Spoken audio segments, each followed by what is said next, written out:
Hello, hello family. It is your boy, Optimist Sniper. Bienvenue une fois de plus dans les résultats du Weekly Market Outlook de la semaine qui vient de se terminer. La semaine du 14, d'accord. La semaine du 14. Le Weekly Market Outlook de la semaine du 14. Ok, déjà, vous voyez, nous étions très clairs dans la semaine. Le scénario que j'avais eu à dessiner, parce que là, par exemple, carrément, ici, là, nous sommes lundi, d'accord. Vous avez vu clairement, le scénario que j'avais eu à déterminer, c'est quelque chose comme ça. J'avais eu à faire un scénario comme ça. Euh, ouais, j'avais eu à faire un scénario comme ça, que le prix peut revenir quelque part ici, il coule, il peut revenir quelque part là, il coule. Vous voyez très clairement que le scénario a été respecté. Non, allez regarder le Weekly Market Outlook du 14, d'accord, vous allez voir que c'était très clair. Les liquidités visées, c'était le previous weekly high, le previous weekly low et le previous monthly low, d'accord. Et on essaie aussi d'avoir les liquidités plus basses, mais on n'a pas pu avoir ça. Mais pour la distribution du prix, vous voyez que c'était très clair. Lundi, on a été légèrement haussier. Mardi, on est monté là clairement. On est descendu pour la suite de la semaine. D'accord. OK. Déjà, premièrement, regardez ici au début de semaine, là, je vais vous mettre dans le mindset avec lequel je travaille. D'accord. Au début de semaine, ici, là, la journée de lundi, on n'a carrément pas pris le previous monthly. On n'a pas pris le previous monthly low. D'accord. Ce qui fait que ça, c'était carrément déjà une divergence pour moi. La journée de lundi, qu'on n'a pas pris ça parce que pour regarder, par contre, sur EURUSD, regardez ce qui s'est passé au EURUSD. Sur EURUSD, déjà, sur EURUSD, excusez-moi un peu, la connexion. OK, sur EURUSD, si vous regardez ici, là, on a ouvert déjà la semaine avec un gap. D'accord, on a ouvert la semaine avec un gap ici. Je vais vous montrer ça en lower time frame. La journée de lundi, ici, on est venu prendre le previous weekly high et le previous monthly high. Et c'était ça dans le weekly market outlook. Et je visais la liquidité ici, d'accord. Le meilleur scénario que j'espérais, si vous regardez dans le Weekly Market Outlook, c'était un scénario comme ça. J'espérais que le prix ouvre sans prendre cette liquidité. Si j'avais eu à vous préciser ça, que je ne voulais pas voir que le prix prenne cette liquidité du previous weekly high et du previous monthly high au début de semaine, qui viennent quelque part ici et montent pour la suite de la semaine. C'était le scénario parfait que je voulais voir d'abord. Il a eu à faire ça, mais un indice pour lequel j'ai fait le contre-tendance cette semaine, c'est parce que j'ai vu la journée de lundi être en train de prendre le previous weekly high et le previous monthly high régulièrement. Si vous voyez, qu'est-ce que les banques vont faire pendant la semaine? Si les banques ont l'intention de prendre cette liquidité sur du previous monthly high, du previous weekly high, c'est qu'ils vont faire pour le début de semaine régulièrement. Ils vont aller d'abord, ils vont essayer d'induire les gens en vente, c'est-à-dire ils vont faire un mouvement de baisse en début de semaine et aller prendre cette liquidité en fin de semaine d'abord, parce que c'est très clair de voir ça comme ça, d'envoyer les gens en selle pour pouvoir buy à la suite de la semaine. Mais régulièrement, quand ils font ceci en début de semaine, ils viennent plutôt prendre cette liquidité en début de semaine. Il est très fort probable, surtout si c'est une liquidité qui est très importante, et on parlait du previous monthly high, il est très fort probable que la suite de la semaine, on fait d'abord un léger reversal. OK. Ceci étant dit, je vais vous montrer comment j'ai eu à manigancer cette semaine, d'accord? OK. Allons-y dans le lower time frame parce que c'est toujours dans le lower time frame qu'il s'agit. Allons-y un peu légèrement dans le lower time frame. OK. Voici mon graphique du lower time frame. Si vous voyez ici clairement, c'était pas. OK. Voici le graphique de semaine. Voici la journée de lundi ici. Lundi, carrément, on a ouvert avec ce gap-ci. J'ai eu à marquer ce gap-ci. D'accord? À l'ouverture, avec ce gap-ci, clairement, on n'avait pas encore pris la liquidité ici, donc j'avais rien à faire. Vous voyez ici, à London Session, on a ouvert, on est venu faire le lot. Ici, on a dégagé, on est venu là. Une fois qu'on a pris cette liquidité-ci à London Session, j'ai eu à prendre, avec confirmation ici, j'ai eu à prendre un ordre de vente quelque part ici. J'ai eu à prendre un ordre de vente ici. D'accord, j'essaie de viser le lot ci, d'accord, quelque part ici, ou le lot ci. J'ai eu à prendre un ordre de vente ici. La journée de mardi, j'ai eu encore à pyramider un ordre de vente quelque part ici. Au dégagement de la news, si carrément j'étais en profit. Et mon TP était quelque part ici, d'accord, quelque part, à quelques pips, un pip ou deux pips de mon TP. J'étais pas très proche de mon téléphone, d'accord. J'étais en train de contrôler le trade, mais j'étais pas proche de mon téléphone. J'avais juste la machine. OK, déjà, à un pip, deux pips régulièrement, je peux fermer mon trade, mais si je vois aucune confiance qui m'indique que le mouvement va se retourner, je peux laisser que le prix de TP, d'accord. Avec ce dégagement encore là, je n'ai confirmé d'être baissier, mais carrément, il y a des fois où ça peut arriver, il y a des fois où ça peut arriver, d'accord. Le prix s'est carrément retourné à moins un ou deux pics de mon TP. Il est carrément revenu SL, d'accord? Carrément, parce que régulièrement, ça, ce sont les scénarios qui vont vous jouer un sale tour mental, d'accord? Une mauvaise psychologie. Ça va vous faire avoir une très mauvaise psychologie. Pourquoi? Parce que vous avez vu votre trade aller à pratiquement un ou deux pips de votre SL. Vous allez, de votre TP, vous allez refuser d'accepter ce trade-là. Pourquoi?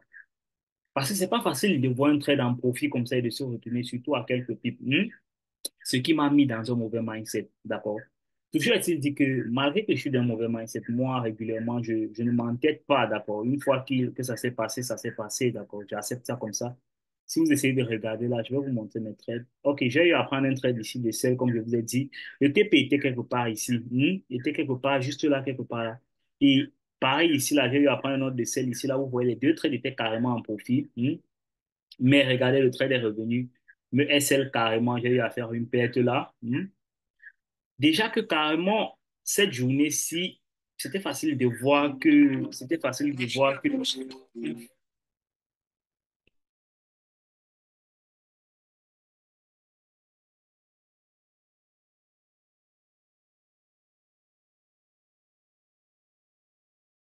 OK, comme je disais tantôt, regardez ici là, une fois que le prix fait ce dégagement, si revoir le prix est encore devenu invalidé ici là comme ça, c'était carrément compréhensible que là, on ne va plus être baissé, d'accord? Et surtout que je faisais le contre-tendance, mais je savais clairement que le directional bias était baissé, était haussier, d'accord? Clairement, je voulais juste avoir un trade pour le début de semaine, d'accord? Parce que régulièrement, moi, j'ai assez d'expérience pour faire le contre-tendance. Je sais comment la semaine se comporte, d'accord?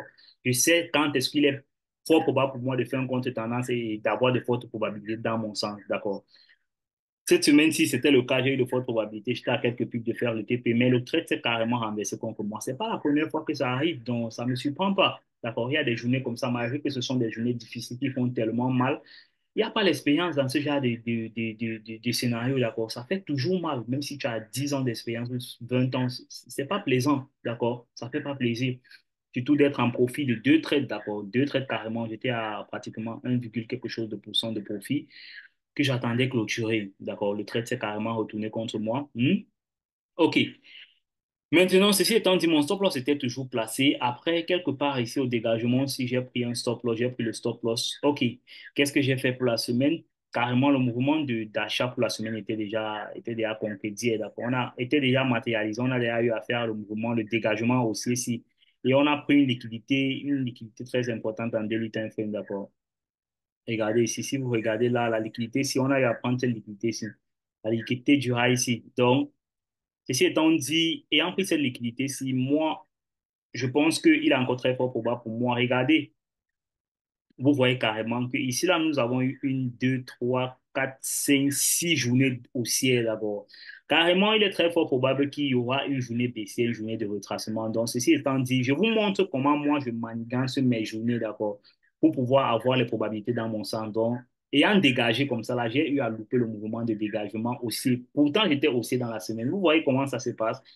Où vous avez bien le directional bias haussier. J'ai mon directional bias haussier. Je savais bien qu'il était haussier. Mais ayant pris cette position-ci, qui m'a mis en un mauvais mindset et que mon stop loss n'était pas encore touché, je ne pouvais pas agir. D'accord? Je ne pouvais carrément pas agir. Il fallait qu'il m'invalide clairement pour que je sache que, OK, là, on est en train de revenir à un directional bias aussi. D'accord? Et si vous essayez de regarder ici, là, comme ça, regardez la divergence. Il y a une divergence ici. Allez regarder ça sur le GBP/USD. Le low, si là, le low, si. C'est comme ça que moi je travaille. Le lot, si le lot du vendredi, s'il n'en a pas été pris sur GBPUSD, si je vais aller sur GBPUSD, vous montrer ça. Vous allez voir. Là, c'est juste pour vous aider à savoir comment on essaie d'avoir des confirmations que le prix n'est plus en train d'être en faveur, en notre faveur, d'accord? Ah, donnez-moi quelques minutes. La connexion est un peu merdique. La connexion est un peu merdique. OK. Il s'agit de voilà, OK. Ce lot-ci, voici ce lot-là ici. D'accord. Le lot-ci, vous avez vu, non? C'est comme ça que moi, je marque toujours ma divergence. Le lot-ci, là, sur Euro USD a pris le bas de vendredi. D'accord. Pourtant, sur GBP USD, on n'a pas pu prendre le bas de vendredi. Ça veut dire que quoi? Ça veut dire que clairement, le GBP USD ne veut pas aller plus bas que ce lot-là. Ça veut dire qu'il veut chercher à aller haut. Donc, le mouvement aussi était continué avec cette différence-là. Clairement. Là, ça fait la peste. D'accord. En live, j'ai pas vu ça. Pour être ouvert avec vous, j'ai pas vu ça. Mais régulièrement, quand je perds un trade, je fais toujours un backtest le soir pour essayer de voir ce que j'ai eu à manquer parce que j'étais dans le sens contraire. D'accord. Parfois, parce que quand vous êtes dans le sens contraire, vous ne pouvez carrément pas souvent voir les indications du mouvement en live. D'accord. Ok, ceci étant dit, j'ai eu à prendre un ordre de vente. Si là, j'ai pu recouvrir carrément. Toute cette vente, si j'ai eu à participer dans cette vente, si j'ai pu recouvrir la perte que j'ai eu à prendre ici, carrément, d'accord. J'ai eu à prendre 1% de perte quelque part ici. J'ai eu à recouvrir carrément 0,70%. Donc, je termine la semaine, cette semaine-ci avec 0,30% de perte, d'accord. Malgré que mon direction bas c'était aussi, d'accord. Je fais ceci pourquoi? Moi, j'essaie d'être transparent avec vous parce que je sais ce que c'est le trading, d'accord? Beaucoup de personnes peuvent être là en train de vous vendre le rêve sur les réseaux sociaux, à essayer de vous montrer qui sont les traders les plus parfaits. Moi, c'est pas ça mon objectif, en fait. J'essaie d'être réel, premièrement, avec vous et avec moi-même. Ce que je construis sur ma chaîne YouTube, c'est mon parcours, en fait. Je construis mon parcours et dans mon parcours, je vais pas me mentir à moi-même. Ça veut dire, je vais revenir dans 5 ans et voir à quel niveau je me trouvais par exemple, le 19 juillet 2020, 2024, je regarde comment est-ce que j'analysais le marché et comment je réussissais à rebondir face à toutes mes difficultés, d'accord. Donc, si je vous mens, ça veut dire que je me mens à moi-même. Je ne vais pas savoir comment j'étais en cette période-là. Donc, moi, j'essaie d'être vrai avec moi-même. Si je vous laisser, je vais vous montrer la capture là, juste là en haut. J'ai eu à faire 0,30% moins 0,30% pour cette semaine. Donc, je termine en négatif, mais c'est pas grave. C'est pas une grave perte. J'ai eu à recouvrir, d'accord. Vous voyez ce trade-ci. Avec ce trade-ci, j'ai eu à recouvrir carrément. Il a recouvert la perte. Il a recouvert. Même s'il n'a pas recouvert totalement la perte, il n'y a pas de souci. Pourquoi? Parce que j'ai eu à clôturer mon trade quelque part ici parce que j'estimais que nous sommes en fin de semaine. Donc, cet order bloc, s'il pouvait arrêter le prix, il ne faut pas être avare en fin de semaine. La journée de jeudi, déjà, il ne faut pas être avare, d'accord. Après ce dégagement aussi, ici, là, j'essaie de prendre mon trade tranquillement et essayer d'être content de ce que j'ai pu faire, recouvrir la semaine et finir la semaine à 0,30% de perte. C'est pas grave, d'accord. Il y a encore beaucoup d'autres semaines à venir. Je tiens toujours à vous rappeler que ce compte avec lequel je travaille ici, là, c'est le compte d'enseignement, hein. C'est le compte avec lequel j'enseigne régulièrement. La majorité des trades que je prends ici, je les prends toujours dans mes comptes personnels ici, que ce soit le compte personnel que j'ai avec Ness, que ce soit le compte ProFem, que j'ai mes autres comptes Challenge ProFem, je prends régulièrement la majorité de ces trades-là. Donc, régulièrement que je finis ici à 0,30% ou dans mes autres comptes, ça sera pareil. D'accord, ça sera toujours zéro, ça sera toujours pareil. Mais pour ceux qui me suivent depuis le début, moi, je travaille toujours avec mes élèves avec des petits chiffres. Je suis pas là pour essayer de vous miroiter que je gagne des millions de dollars ou que je perds des millions de dollars. Non, c'est pas ça mon objectif. Si déjà vous n'êtes pas concentré à regarder ce que je perds comme petite somme dans ce petit compte, ça veut dire que vous voulez pas réellement apprendre. Ça veut dire que c'est l'argent qui est derrière le trading qui vous intéresse. Et moi, je suis pas là pour travailler avec ce genre de personnes. Je travaille avec des personnes qui veulent la connaissance. Je travaille pas avec des personnes qui cherchent l'argent. D'accord? Parce que l'argent n'est que le fruit de la compétence. Donc, c'est ça pour la semaine. Je pense que c'était clair, hein? C'était clair. Comme d'habitude, le marché a toujours raison, d'accord? C'est pas nous qui avons raison sur le marché. Le marché va toujours distribuer clairement. Vous voyez même le dollar. Clairement, la manipulation ici était très claire. Très clair, il y a des divergences partout là. Si vous regardez la journée de mercredi, si vous apprenez à déterminer les divergences, quand vous voyez comme ça, là, regardez le mercredi, si là, la journée de mardi sur mercredi, regardez, si vous allez regarder le high ici, là, sur OUS, vous allez voir que le high est allé en haut du Asian Session High, mais carrément sur DXY, il n'est pas allé en haut. Allons regarder ça. Allons regarder ça. C'est comme ça qu'on essaie de regarder les confirmations, hein. C'est comme ça qu'on essaie de regarder des confirmations. Vous allez voir le Asian Session Low sur Euro USD a été pris. Regardez ici. Je pense que c'est ça. OK, regardez, vous voyez. Les session de l'eau ici a été pris. Donc, ça veut dire que là, c'est clairement la manipulation. C'est ce qu'on appelle la manipulation ici. Euro US, il manipule et DXY refuse d'aller plus haut. D'accord, il refuse d'aller plus haut parce qu'il ne veut pas manipuler, il va descendre. C'est ce qu'on appelle la divergence dans le marché. C'est une confirmation, c'est une très bonne confirmation pour un mouvement aussi. OK, je pense que je ne vais pas être long dans ce directional bias.